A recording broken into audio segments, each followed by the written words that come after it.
Talking Horses, Tips plus Paul Nicholls Festival Runner's Guide. Paul Nicholls Cheltenham Festival Candidates. Here's a summary of what the champion jumps trainer said about his main contenders for the Cheltenham Festival when he met with the media yesterday. He estimated that he would have about 18 to 20 runners, but is mindful that there is plenty of prize money elsewhere in what's rest of the season and won't run a horse for the sake of it if he thinks there might be a decent chunk of money to be picked up elsewhere. Saphir Du Rheu. He's been somewhat frustrating.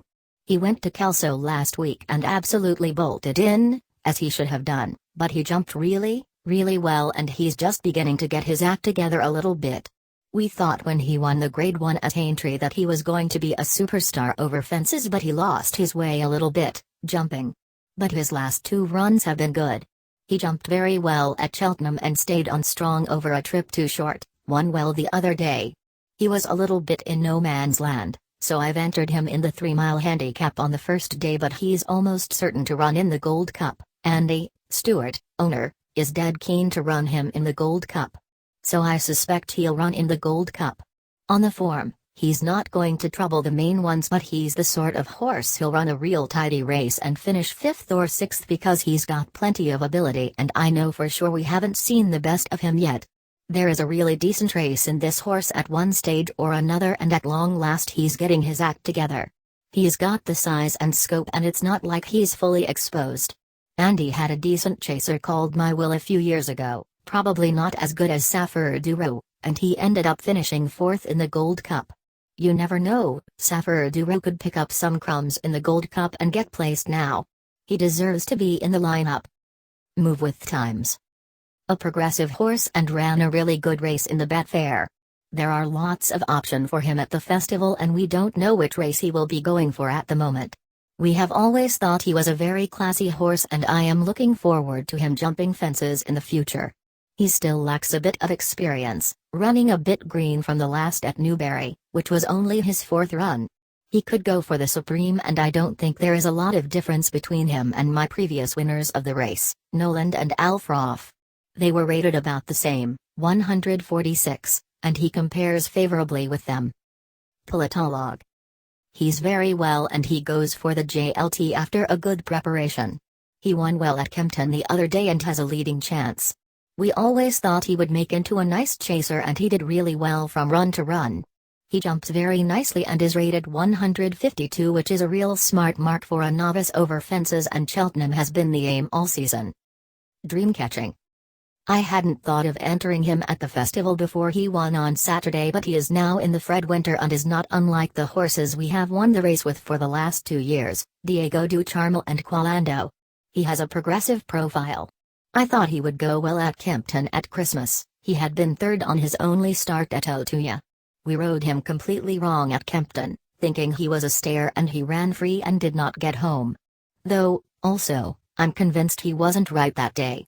He was a different horse at Twington on Saturday, bolting in, and could not have been more impressive. Zarkonder. He's done nothing but improve since he had a wind operation at Christmas. I say wind up, we cauterized his palate, just tweaked it, and he seems to be fine after his Haydock win on Saturday. The Stayers Hurdle will be different type of race, but he is definitely in the mix. As long as he's all right, I suspect he'll go to Cheltenham. The lads that own him like Cheltenham. Dodging Bullets. Won the champion chase 2 years ago but has struggled since and is not as good as he was. He has dropped down to a mark of 151 and is going to run in the Grand Annual. The race will suit him quite nicely. There's no point running him in Grade 1s at the moment, and we want to try him in a handicap. He has come out the Newbury race very well. El Bandit. Has several entries but is being aimed at the Pertemps final, and he won 4 or 5 on the trot in the autumn. He won the qualifier at Edinburgh the other day, surprising us, as we didn't think he was really ready. He went up 4 pounds for that and he has to go forward again, but he is a very progressive horse. Le Parisian. I took him out the JLT, he won't run in that. He's in the Arkle and the Grand Annual and the Novice Handicap Chase. If Altier wasn't in the Arkle, I'd be very keen to run in that because I think, take him out of it, it's got a one-sided look. He's won at Cheltenham already over 2 miles. At Sandown the other day he travelled extremely well, but because we were hanging on to him, He didn't jump as well as he can, and I'm sort of half convinced 2 miles suits him better when they go a good gallop, so he could end up running in the Grand Annual. He doesn't look as well as some in his coat. He's got 3 weeks just to change his coat over, but he's a good horse. He's won 2 or 3 chases this season. Him and Clandeo Bayeux, I don't think, ran their races at Sandown the other day. 1 or 2 of those horses that had a hard time over Christmas didn't probably run quite up to form, and I think they'll do better in the spring. Diego du Charmel. He won last year's Fred Winter, a race we've always done well with. He came out first time and won the 4-year-old handicap at Chepstow, and then I ran him a bit quick at Ascot, and then the last day at Ascot before Christmas it was too soft. Put him away, came back at Musselburgh 2 weeks ago on fast ground and won very nicely, but he's gone up now to a mark of 150, which isn't the easiest in the world. He's only got 1 entry, he's in the county hurdle, and we'll see between now and then what else is in the race and what the ground is. He wants decent ground, so he's a possible to go there. The other race I've got in my mind, he does need to be fresh, is the Scottish Champion Hurdle. That would be a proper race for him as well, but we're quite keen to go to Cheltenham if the ground's suitable and he's not got a silly weight. He's going to be a really exciting chaser for us next season. Coiled Lass has also been really progressive. She won her first 3 starts and then was third to Vroom Vroom Mag at level weights at Doncaster. It is great for ditch-eat thoroughbreds to have a runner with a live chance at the festival in their first year of operation. She is one of the best novice mares and will go for the Mares' Novice Hurdle. Romain de Saint-Homme. Almost certain to run in the 2.5-mile novice handicap chase, also entered in the Grand Annual. He was only beaten a short head in the Fred Winter last season. That day, he stayed on strongly and he obviously wants 2.5 miles over fences. He won at Leicester, then I ran him 5 days later over 2 miles, which was a mistake. It was a bit sharp for him, but he ran nicely enough. He will get in the race and he must have a leading chance. He wants a real fast run race, like it was in the Fred Winter, so he can use his jumping and stay on into the race. Old Guard. Likes Cheltenham, always runs well there. Started off the season chasing, fell at the first at Newton Abbot, jumped terrible when he won at Exeter, so we just abandoned that for now, chasing. He ran well behind Modus in the Lons Roadie off top weight, stayed on really strongly over 2 miles 5, so we just thought the Coral Cup would be an absolute great race to run in. He'll hopefully not be trop weight. Andy, Stewart, part owner, asked me leave him in the Stayers Hurdle. Andy loves having runners in the good race, but to be honest with you, we know where the form is. Unless the ground is fast, I'd say he's almost certain to run in the Coral Cup. I don't think we've seen the best of him this season, probably the trainer's fault for going chasing. We always thought he was going to be a superb chaser. It just goes to show you, you never know until they get out there. He's a little bit like Celestial Halo, just doesn't have the bottle for it. I'm not saying he won't in the future, but at the moment we'll stick hurdling.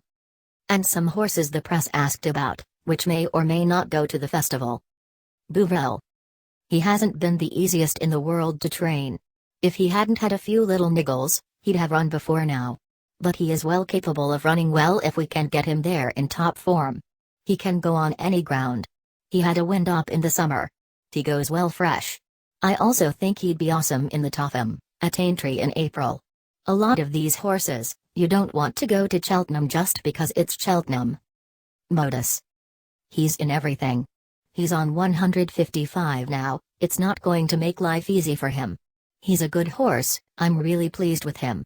I could wait and go to Aintree for the proper race, grade 1 over 2.5 miles. He just took a little while to come to himself, whereas last year he fell apart after Christmas. It takes a while to get to know them. Fridon. He'll run at Fontwell on Sunday. He's now 153, he probably won't win a handicap now, we had our chance in the autumn. You look at the JLT, he'd probably finish 4th, but if I play my cards right, we could probably win 3 or 4 novice chases before the end of the season, worth a lot of money. So he'll probably go to Fontwell and maybe Cheltenham in April, those sort of races. He's not going to win a JLT on all known form. But he's fit and well and he's in there just in case. Otis Soins. We'll probably wait and go to the 3-miler at Aintree. I put him in the Coral Cup but he'll almost certainly wait. I think he showed plenty on Saturday and if we can get him jumping really well again, he's definitely a player in those 3-mile hurdles. He's very much like Big Bucks in a lot of ways. He's probably not going to jump fences as well as he should, so why not think about him doing really well as a hurdler?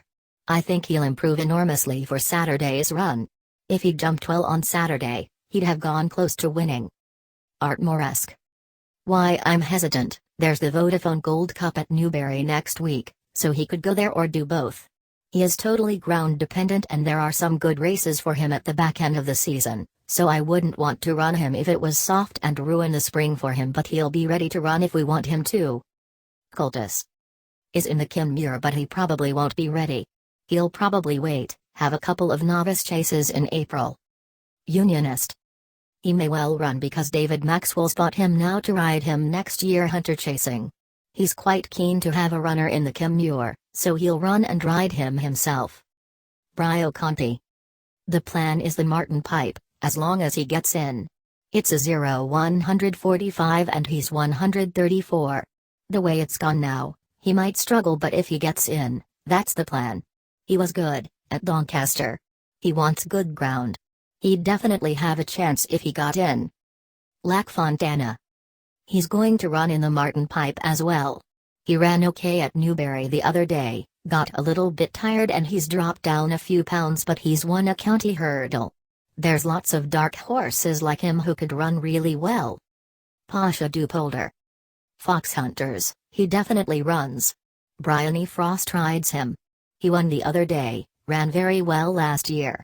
Decent ground, he'll run well again. Last year, he was running in point to points and then I had to run him 3 times for Victoria, Pendleton, to ride him.